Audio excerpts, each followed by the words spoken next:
we've had people stand up at our council meeting in Jackson and say, I'm sorry, we cannot let our children play with your children. For the Orthodox community, the reason that we choose sometimes to live with ourselves is because we are, as a culture, very careful with the influences our children have.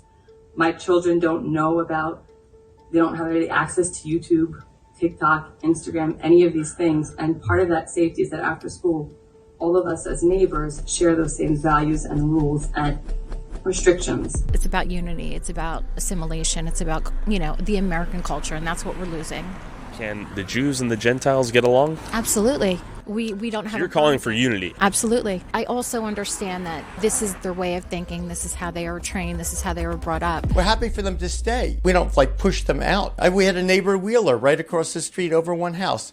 We were sorry to see them go. Is it bad that you have a house that's worth $300,000 and someone says, I really want to live in this neighborhood, I'll give you $600,000 for it? I think it's great if you're trying to sell your house. Okay, and if he doesn't have to. Like this woman, she didn't have to sell her house. Yeah, I think there's an argument in some instances of people who have claimed that they've been pressured, harassed, or intimidated to sell their house. So it's not intimidation.